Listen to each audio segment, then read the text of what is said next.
5 keys to successful sales coaching to sellers and/or landlords. More than ever, rentals and sales teams are struggling with unqualified leads, missed sales goals, and lost opportunities. Increasingly, property practitioners are turning to coaching their landlords or sellers as a solution. And why not? Executive and personal effectiveness coaching have historically yielded great results. And according to an international coach federation, the average company can expect a return of 7 times the initial investment in coaching. Shouldn't the same be expected from sales or rental coaching to the landlords or sellers? Yes, even more so.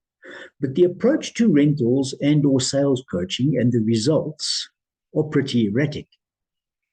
We commonly see that property practitioners who just don't have the time to coach aren't sure what property practitioners are actually supposed to do, don't have access to the tools and resources that can help them get most of the coaching of their clients, don't establish a consistent rhythm of coaching conversations, can't lead a great coaching conversation. Now, the best property practitioners, the ones who get it right, play the 5 following specific roles in the rentals or sales coaching of their landlords or sellers process.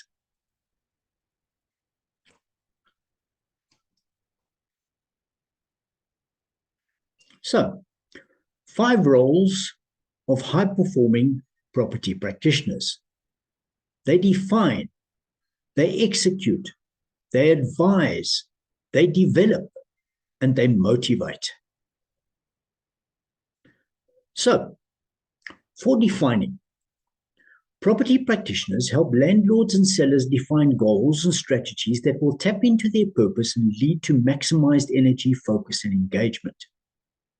Defining the right goals and strategies is actually crucial for landlord or seller success.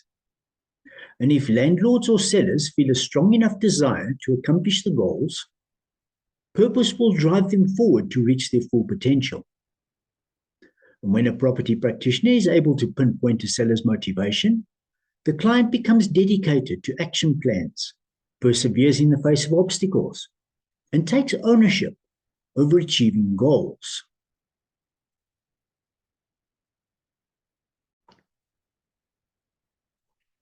Execute. Property practitioners help landlords and sellers develop habits that will allow them to reach their goals, get the most from their time, and help landlords and sellers maintain current, written, and public action plans. Developing and changing habits sometimes feels like it requires superhuman effort. And this is one reason property practitioners meet frequently and regularly with the landlords and sellers. And the more landlords and sellers know that their behavior is being observed, the more likely they will be to stay on task. Property practitioners also help sellers draw connections between actions and goals on focused action plans, such as the 8-week marketing plan.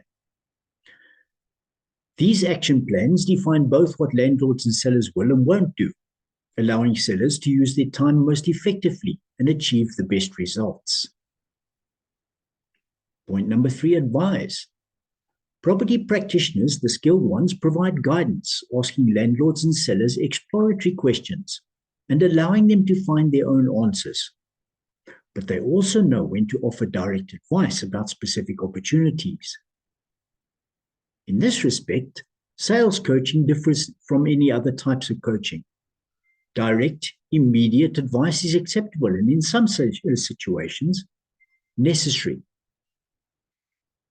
Delivering the advice is the right way and is a trick.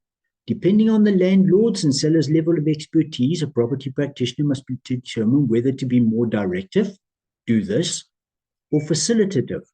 Let's work out the next steps together.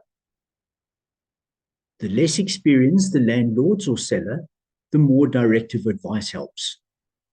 The more experienced the landlord or seller, the more a facilitated approach works well. Point number 4, to develop. Property practitioners assess sellers' needs for skill, knowledge, and attribute development, and encourage landlord or seller ownership of their own development potential. So when property practitioners help landlords or sellers understand the current state of their capabilities and their possible new reality, in other words, where they would be if they reach their potential, developmental gaps often become obvious.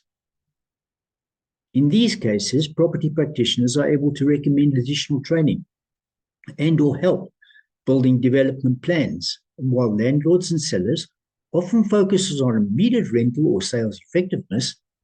It's important to remember that change does not happen overnight. Success takes effort and development over the long haul. And point number 5, to motivate. Property practitioners understand the underlying motivators of each individual seller and take action to maximize them. Some property practitioners believe that a quota and compensation plan are enough to motivate their sellers, but that's simply not true. People are motivated by all number of factors, not always money. And it's the property practitioner's job to determine what that is from seller to seller. So in operating at sustained peak motivation, property practitioners actually challenge themselves to achieve. They bear down and focus on their sales efforts and results. With motivation and support from a good property practitioner, a seller is able to sustain high levels of energy and action periods for over long periods of time. So if you want to get the most from your landlords and or sellers in the sales or rental process, take these 5 roles to heart. Ask yourself how you're doing in each and do them well, and you'll see the results in your top line. Good luck.